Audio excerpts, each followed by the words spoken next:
It is heartwarming to know that there is a councillor that truly gives himself for the service of his constituents. Unlike many others who wait for requests to come but do not attend to it, this one even thinks of projects and provides support where it is needed. Last time we went to the village of Kabunbata, where we were invited to witness the inauguration and turnover of a newly renovated stage. This is another initiative of Councilor Rodriguez. The said stage has been left out of maintenance for 2 decades, and we were told that it had become dangerous for people to be on stage whenever there were occasions in the village. That is why, according to the barangay captain Arturo Chapal of Kabunbata, it is so good that Councilor Rodriguez volunteered to renovate it.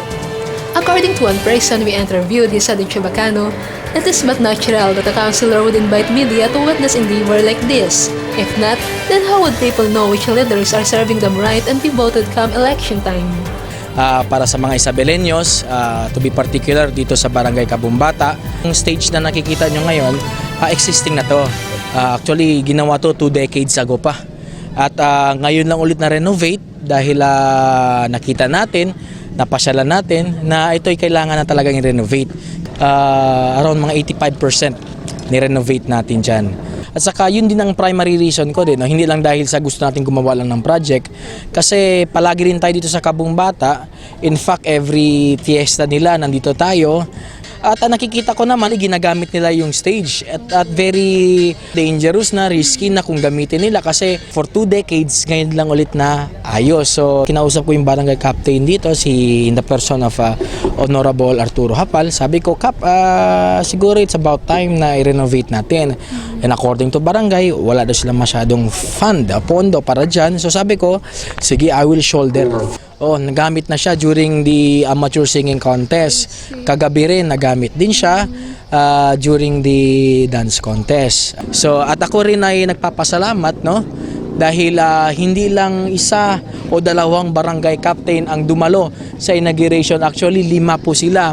So, nandito sila para also to show us, no? Support, no? Na itong ginagawa natin, hindi ito sa ating pangsariling kapakanan, kundi ginagawa natin to dahil tayo naniniwala nga na nandito tayo para magbigay ng tunay at tapat na serbisyo publiko. Abner Rodriguez, aside from being a councilor, is also the school administrator of Jack and Jill, making it possible to allot a portion, if not the whole of the salary he is getting from the government service and put it into projects like this. This negates other people's notion that the councilor is using his family-owned school funds to advance his political career as if there is something wrong with it. Hindi no. Actually, hindi ko pwede gamitin yung pondo ng school namin. Kasi pag yung school namin is negosyo yan eh. No, hindi ka talaga mo pwede magamit ang pondo sa negosyo mo. Kasi isa na yun, kapag magamit mo yung pondo mo sa negosyo, malulugi yung negosyo mo.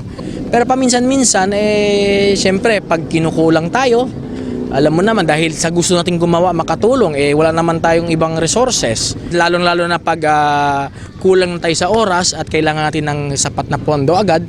Pero naibabalik naman din yon. Practically and basically, gagaling po sa sweldo natin, sa salary. The councilor is also very happy how his relatives spend time, effort, and sometimes even money to help him in his initiated projects and in the campaign. He is particularly thankful for the moral support his followers are giving him. If one would be interested to know his projects, he or she would only need to open his Facebook and Sometimes pages. There, people could see how energetic the young councilor, not even the remotest place of Isabela like Kabunbata, Campo Barn, Kumalarang, he does not hesitate to go just in the name of public service. The simple yet significant event started with cutting of the ribbon, and the village captain, accompanied by his kagawads, received the said renovation through a symbolic turnover ceremony. It was also attended by chieftains of the nearby villages.